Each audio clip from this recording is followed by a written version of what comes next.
Welcome to History with Herodotus, where we embark on a journey through the annals of time, unraveling the mysteries of the past and illuminating the triumphs and tribulations of human civilization.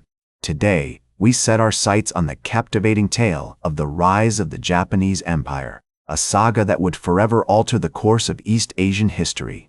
As we delve into this fascinating narrative, let us first transport ourselves to the misty dawn of Japan's ancient past, where myth and legend entwine with historical fact. It is here, in the islands of Honshu, Kyushu, and Shikoku, that the seeds of a mighty empire were sown.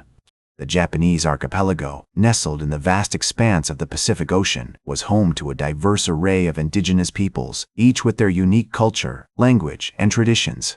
As we navigate the formative periods of Japanese history, we find ourselves in the midst of the Yayoi period, which spanned from approximately 300 BCE to 300 CE. During this era, the introduction of rice agriculture from the Asian mainland revolutionized the island's economy and societal structure. The Yayoi people, skilled farmers and craftsmen, laid the foundations for a complex, hierarchical society that would eventually give rise to the imperial system. One of the most influential figures of this period was the legendary Emperor Jimmu, said to have ascended to the throne in 660 BCE. Though shrouded in myth, Jimmu is credited with establishing the imperial line that would rule Japan for centuries to come. The stories surrounding his reign, as recorded in the ancient chronicles of the Kojiki and Nihon Shoki, provide valuable insights into the spiritual and cultural practices of the time.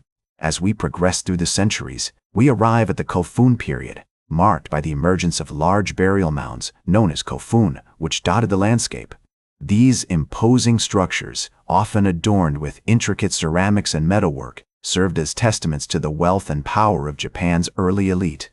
The Kofun period, spanning from approximately 300 to 538 CE, witnessed the consolidation of regional chieftains and the gradual formation of a unified state. The introduction of Buddhism from Korea and China in the 6th century CE had a profound impact on Japanese society, as it brought with it new philosophies, art forms, and technologies. The benevolent reign of Emperor Shomu, who ruled from 714 to 724 CE, saw the establishment of the great Buddha statue at Tadaiji Temple in Nara, a symbol of the burgeoning imperial power and the growing influence of Buddhism on Japanese culture. As we approach the dawn of the 8th century, Japan's imperial court, now firmly entrenched in the city of Nara, began to take on a more formalized structure. The Taiho Code, promulgated in 701 CE, introduced a system of governance inspired by Chinese models, which would serve as the foundation for Japan's administrative and legal frameworks. As the imperial court in Nara continued to consolidate its power, the 8th century saw a series of significant events that would shape the trajectory of the Japanese Empire.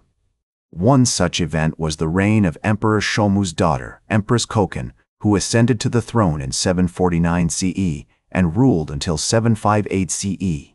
Her tenure was marked by a series of ambitious projects, including the construction of the great Buddha statue at Todaiji Temple, which was completed in 752 CE. This colossal structure, standing over 15 meters tall, was not only an impressive feat of engineering, but also a testament to the growing wealth and influence of the imperial court. The mid-8th century also witnessed the emergence of the samurai class, a group of skilled warriors who would play a pivotal role in shaping Japan's military and social landscape. The samurai, with their distinctive armor and code of honor, known as bushido, were initially employed as bodyguards for the imperial family and regional lords. However, as their power and influence grew, they began to exert significant control over Japanese politics and society. One of the most pivotal events in the rise of the Japanese Empire was the Genko War, which took place from 1331 to 1333 CE. This conflict, sparked by a rebellion against the Kamakura shogunate, marked a significant turning point in Japanese history, as it led to the establishment of the Ashikaga shogunate and the rise of the Muromachi period. During this era, the city of Kyoto emerged as a major cultural and economic center, with the imperial court and the shogunate vying for power and influence. The 14th century also saw the emergence of the Japanese pirate fleets, known as the Woku, which terrorized coastal towns and villages in China and Korea. These pirate raids, which continued until the 16th century, had a profound impact on regional trade and diplomacy, as they disrupted the flow of goods and led to increased tensions between Japan and its neighbors. As the Japanese Empire continued to expand, it also began to develop a distinct cultural identity, shaped by its unique blend of indigenous and imported influences. The works of the famous Japanese poet Matsuo Basho, who lived from 1644 to 1694 CE, provide a glimpse into the literary and artistic landscape of the time. His poems, with their emphasis on nature and simplicity, reflect the growing interest in Zen Buddhism and the aesthetics of wabi-sabi, which would come to define Japanese culture.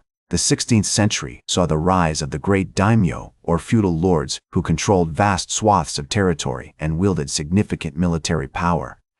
One such daimyo was Oda Nobunaga, who lived from 1534 to 1584 CE, and is often credited with laying the foundations for the modern Japanese state. His campaigns against the rival daimyo and his efforts to centralize power and promote trade and commerce had a lasting impact on Japanese history.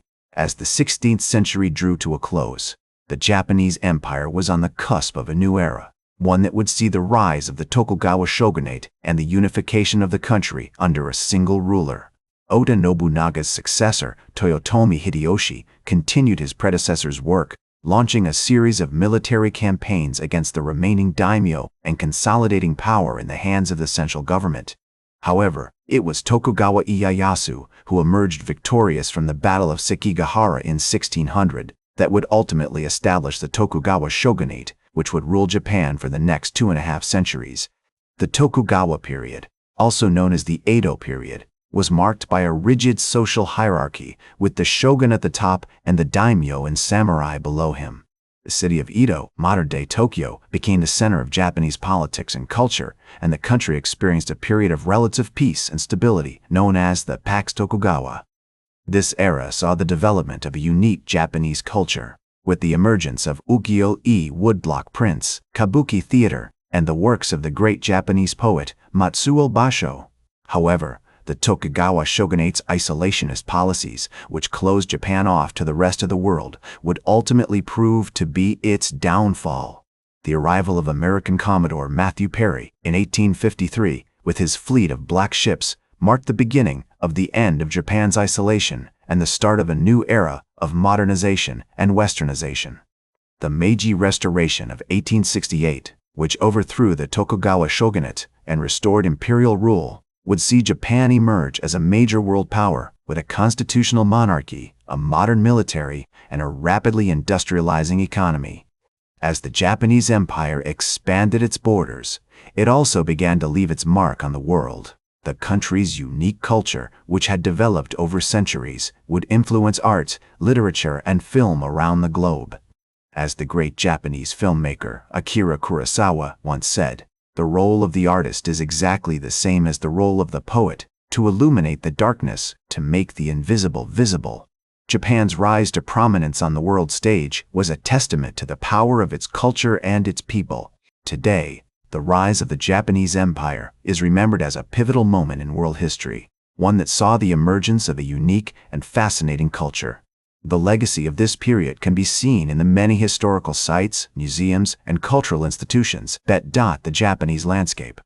As we look to the future, we would do well to remember the words of the great Japanese poet Matsuo Basho, who wrote, "Do not seek to follow in the footsteps of the wise, instead seek what they sought." The rise of the Japanese Empire may be a thing of the past, but its legacy continues to shape our world today. That's all for today's History with Herodotus. Remember to like, share, and subscribe. And until next time, remember that, to understand the present, we must first understand the past.